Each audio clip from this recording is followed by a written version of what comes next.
다 함께 사도신경으로 신앙을 고백드리겠습니다.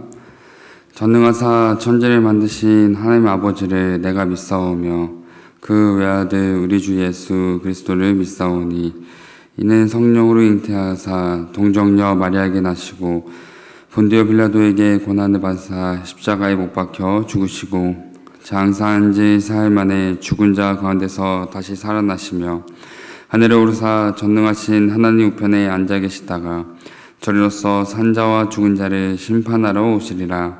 성령을 믿사오며 거룩한 공예와 성도가 서로 교통하는 것과 죄를 사하여 주시는 것과 몸이 다시 사는 것과 영원히 사는 것을 믿사옵나이다. 아멘. 다 함께 찬송가 301장 부르시겠습니다. 찬송가 301장입니다.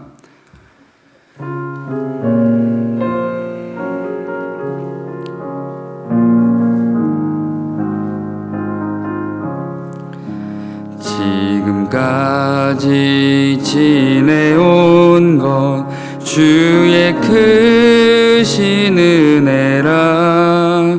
한이 없는 주의 사랑 어찌 이루 말하랴. 자나깨나 주의 손이 항상 살펴주시고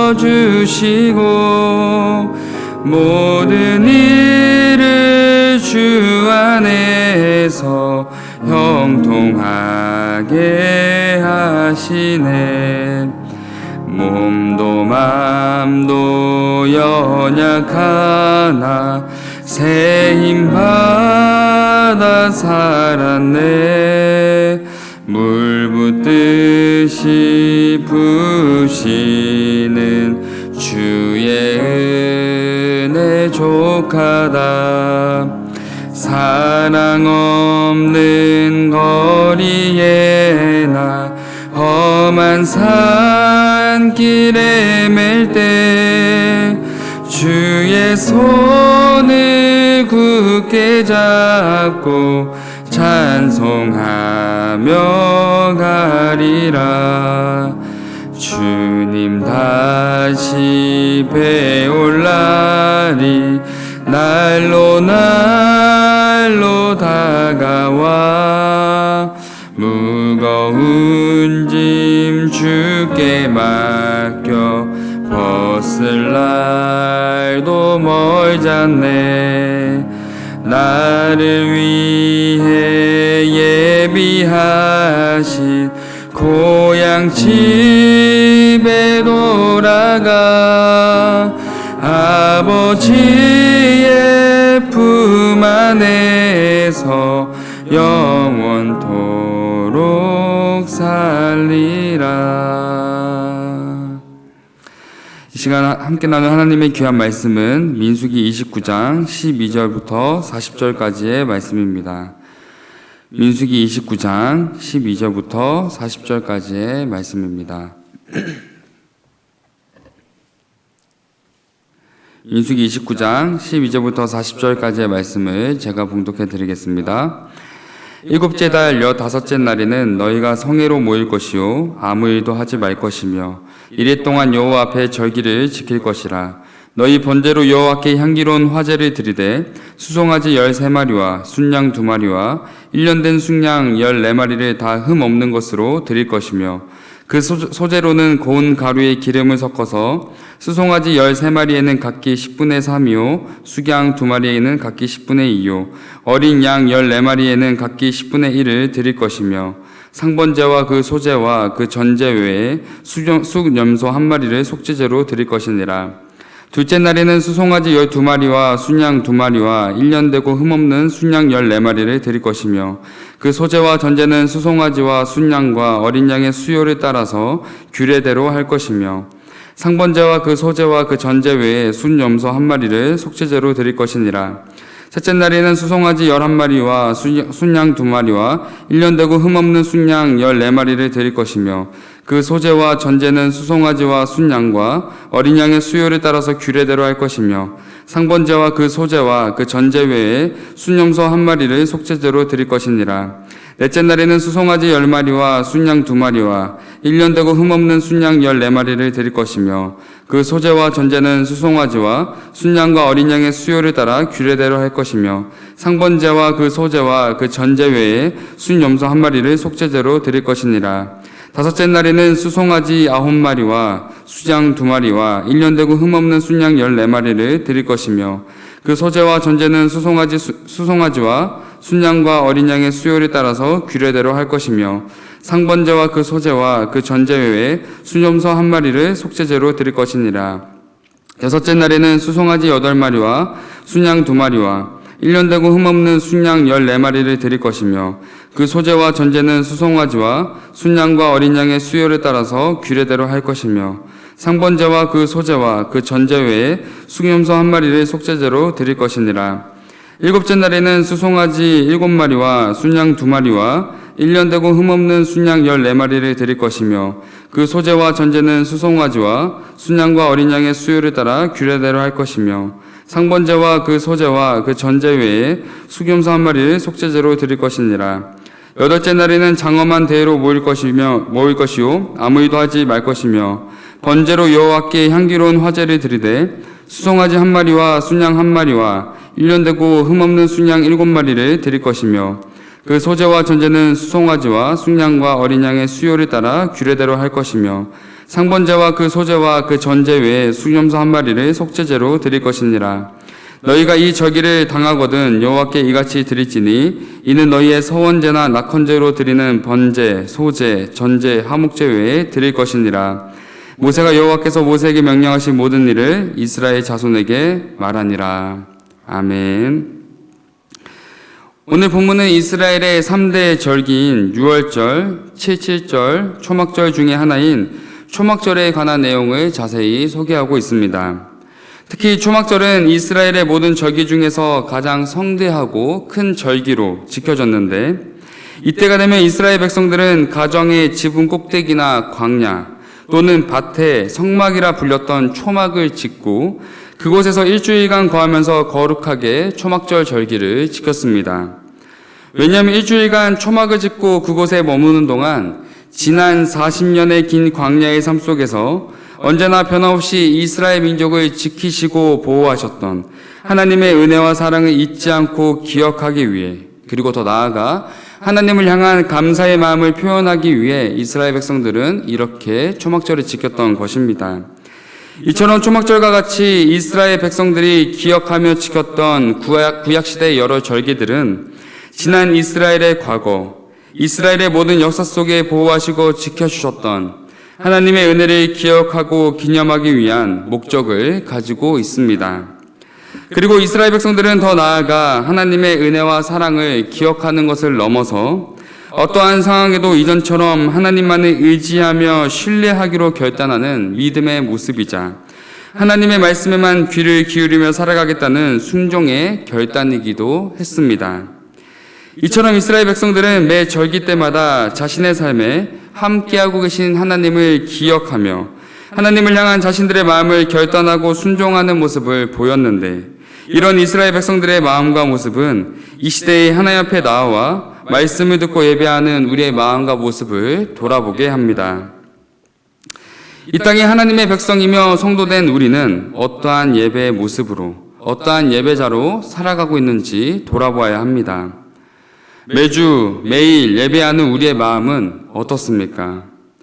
만약 예배의 자리로 나오는 우리의 마음 가운데 하나님을 향한 감사와 기쁨, 감격이 사라지고 있다면 더 나아가 예배를 드리는 우리의 모습이 형식적이고 습관적인 모습이라면 우리는 예배의 진정한 의미를 다시 한번 기억해야 합니다. 왜냐하면 하나님을 향한 마음이 없는 예배는 하나님이 주시는 감격과 기쁨, 소망과 회복을 전혀 느끼지 못하는 예배가 되기 때문입니다. 그러므로 우리의 예배는 형식적이고 습관적인 예배를 넘어 반드시 마음으로 드려지는 마음의 예배가 되어야 합니다. 그렇다면 우리가 진정한 마음의 예배를 드리기 원한다면 어떠한 마음을 회복해야 할까요? 오늘 초막절에 관한 여러 규례의 내용 중에 하나님은 매일 번제로 드리는 어린 순양, 양, 염소 외에도 70마리나 되는 수송아지를 더 바칠 것을 명령하고 계십니다. 그런데 이 당시 이스라엘의 모든 절기에서 1년간 제물로 드렸던 수송아지의 총합이 8마리인 것을 생각해 볼 때 지금 수송아지 70마리를 바치라는 하나님의 명령은 이스라엘 백성들에게 있어 불편하고 상당히 부담스러운 명령이었을지도 모릅니다. 그러나 이스라엘 백성들을 향한 하나님의 이러한 명령은 이스라엘 백성들의 삶에 이미 넘치도록 큰 은혜와 축복을 부어주고 계신 하나님께서 축복의 근원이 오직 하나님께 있음을 백성들이 잊지 않고 기억하기를 원하셨기 때문임을 우리에게 알려주고 있습니다. 그로 인해 이스라엘 백성들은 상당한 제물을 하나님께 드려야 하는 초막절 기간임에도 기꺼이 하나님을 향한 감사와 기쁨의 마음으로 헌신하며 순종할 수 있었고, 더 나아가 하나님이 온 만물의 주인이며 축복의 근원 되심을 다시 한번 마음에 새기는 귀한 계기가 되었습니다. 따라서 하나님을 향한 진정한 예배, 마음의 예배를 드리기 원한다면 우리는 3가지 마음을 회복해야 합니다. 첫째, 어떤 상황에도 나와 함께 하시며 동행하고 계신 하나님을 향한 감사의 마음을 회복해야 합니다. 둘째, 어떤 상황에도 하나님의 말씀에 순종할 수 있는 믿음의 마음을 회복해야 합니다. 마지막으로 셋째, 어떠한 상황에도 하나님 앞에 나의 모든 것을 기꺼이 헌신하며 내어드리는 결단의 마음을 회복해야 합니다. 우리의 예배가 마음으로 드려지는 이러한 예배가 될 때 우리는 예배를 통해 내 삶에 동행하시며 내 삶을 축복하시며 내 삶을 인도하고 이끄시는 하나님의 놀라운 손길을 경험하게 될 것입니다. 오스왈드 챔버스는 예배에 대해 이렇게 고백했습니다. 거듭난 성도는 인생의 주도권을 자신이 잡으려고 하지 않는다. 거듭난 성도는 예배를 통해 성령께서 이끄시는 대로 감사하며 순종하며 헌신하는 마음으로 따라간다. 사랑하는 성도 여러분, 우리에게 주어진 성도라는 이름의 또 다른 이름은 하나님을 예배하는 예배자입니다. 그러므로 성도님들의 모든 삶이 하나님 앞에서 예배하는 거룩한 모습으로 하나님을 향한 감사와 순종과 헌신의 마음으로 살아계신 하나님을 늘 삶으로 나타내며 살아가시기를 예수님의 이름으로 사랑하고 축복합니다. 기도하겠습니다. 사랑의 하나님, 오늘 하루를 허락하시고 예배의 자리로 이끌어 주심에 감사합니다. 하나님, 매주 예배의 자리로 나아가는 우리 마음 가운데 하나님을 향한 감사와 기쁨의 마음이 회복되게 하시고 하나님의 말씀에 믿음으로 순종하게 하시고 하나님을 위해 나의 삶을 기꺼이 헌신하는 성도의 삶, 진정한 예배자의 삶을 살아갈 수 있도록 인도하옵소서. 우리의 예배가 마음으로 드려지는 진정한 예배가 되기를 간절히 소망하며 우리의 제된 본성과 연약함에도 불구하고 우리를 먼저 사랑하시는 예수 그리스도 이름으로 기도드립니다. 아멘. 하늘에 계신 우리 아버지여, 이름이 거룩히 여김을 받으시오며 나라에 임하옵시며 뜻이 하늘에서 이루어진 것 같이 땅에서도 이루어지이다. 오늘날 우리에게 일용할 양식을 주옵시고 우리가 우리에게 죄 지은 자를 사하여 준 것 같이 우리의 죄를 사하여 주옵시고 우리를 시험에 들게 하지 마옵시고 다만 악에서 구하옵소서. 대개의 나라와 권세와 영광이 아버지께 영원히 있사옵나이다. 아멘. 들으신 말씀을 기억하며 함께 기도하겠습니다. 첫 번째 기도 제목은 하나님을 향한 감사와 기쁨의 마음으로 예배하는 예배자가 되게 하옵소서. 두 번째 기도 제목은 고통받는 성도와 이웃을 돌아보며 섬기는 사랑의 성문 공동체가 되게 하옵소서. 세 번째 기도 제목은 타국에서 복음을 증거하시는 선교사님들의 사역과 삶을 지켜 주옵소서. 이렇게 3가지 기도 제목을 놓고 함께 기도하신 후에 각자 개인 기도하시고 돌아가도록 하겠습니다. 기도하겠습니다. 사랑의 하나님, 감사합니다.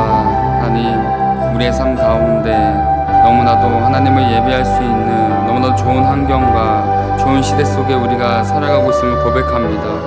하나님, 그러나 우리의 예배가 하나님을 향한 감사의 마음, 하나님을 향한 기쁨의 마음이 상실된 채 습관적이고 형식적인 예배로만 남지 않도록 아버지 우리의 마음을 주님 붙잡아 주시옵고 하나님을 향해 기꺼이 헌신하며 순종하며 결단하는 하나님의 말씀 안에 하나님의 말씀 앞에 나아가는 진정한 예배자가 될 수 있도록 붙잡아 주옵소서. 하나님 우리의 삶 가운데 하나님을 예배하며 나아갈 때 하나님 우리의 마음으로 먼저 하나님을 예배하게 하시고 우리의 마음이 먼저 하나님 앞에 기꺼이 헌신되며 하나님 앞에 나의 마음을 온전히 드리며 나의 삶 가운데 하나님만이 우리의 마음의 중심이 되어 살아가는 진정한 삶의 예배자가 될 수 있도록 붙잡아 주셔서 하나님 우리가 교회에 나와 예배하는 것으로 만족하는 것이 아닌 우리의 삶 가운데 하나님을 예배하는 우리의 삶이 될 수 있도록 붙잡아 주셨고 우리의 삶 가운데 고백되어지는 모든 입술의 고백이 하나님의 말씀이 되며 하나님의 말씀을 실천하며 하나님의 말씀을 고백하는 귀한 삶이 될 수 있도록 아버지 붙잡아 주시고 인도하여 주옵소서. 하나님 이 시대 속에 너무나 많은 이웃들이 하나님 알지 못하는 사람들이 살아가고 있습니다. 하나님 그러한 이웃들을 우리가 돌아보며 사랑으로 섬길 수 있는 마음을 허락하여 주셔서 아버지 정말 하나님을 알지 못해 죽어가는 수많은 이웃들을 바라보며 우리가 애통하며 슬퍼하며 우리가 하나님을 더욱더 전하기 위해 힘쓰는 진정한 그리스도인이 될 수 있도록 붙잡아 주시옵고 우리의 삶 가운데 허락하신 많은 이웃들을 외면하고 아버지 우리의 삶 주변에 살아가는 이웃들을 못 본 척하는 것이 아니라 더욱더 하나님의 사랑으로 다가가게 하시고 하나님의 말씀을 붙들고 나아가는 우리의 삶이 될 수 있도록 붙잡아 주셔서 하나님의 인도하심 가운데 하나님의 뜻 가운데 우리가 성문 공동체로 모이게 하시며 감사합니다. 아버지 정말 우리 성문 공동체가 더욱더 하나님의 사랑을 붙잡고 나아가게 하시고 아버지 우리 교회 가운데 우리 공동체 가운데 고통 중에 있는 우리 성도님들을 서로 돌아보며 서로 우리가 마음으로 섬기며 기도하며 같이 아파하며 기뻐하며 나아가는 진정한 공동체가 되게 하시고 우리가 더욱더 서로가 사랑 안에 서로가 사랑과 관심과 격려 가운데 우리가 서로를 위해 더욱더 기도하며 격려하는 귀한 공동체가 될 수 있도록 아버지 붙잡아 주시고 인도하여 주셔서 아버지 멀리 타국에서 복음을 증거하신 성도님들을 위해 기도합니다. 아버지 성도님들의 모든 사역과 모든 삶 가운데 하나님께서 함께하여 주시옵고 오직 하나님께서 인도하여 주시옵고 모든 사역과 삶 가운데 하나님께서 허락하신 풍성한 사역의 삶과 사역의 열매가 맺어질 수 있도록 아버지 붙잡아 주셔서 아버지 멀리 타국에서 복음을 증거하실 때 아버지 정말 주님께서 붙잡아 주시옵고 좋은 사람을 붙여주시옵고 좋은 환경을 열어주셔서 아버지 모든 사역 가운데 하나님의 귀한 살아계심이 증거되며 나타내며 그곳에서 하나님의 귀한 복음의 열매가 맺어질 수 있도록 아버지 주님께서 붙잡아 주시고 인도하여 주셔서 성도님들의 모든 사역과 삶 가운데 온전히 하나님께서 붙잡아 주시고 인도하여 주시옵소서. 그곳에서 하나님의 나라가 세워지며 하나님의 나라를 경험하며 그곳에서 아버지 정말 하나님을 높이며 찬양하는 귀한 하나님의 백성들이 더욱더 많아질 수 있도록 아버지 인도하시고 붙잡아 주시옵소서.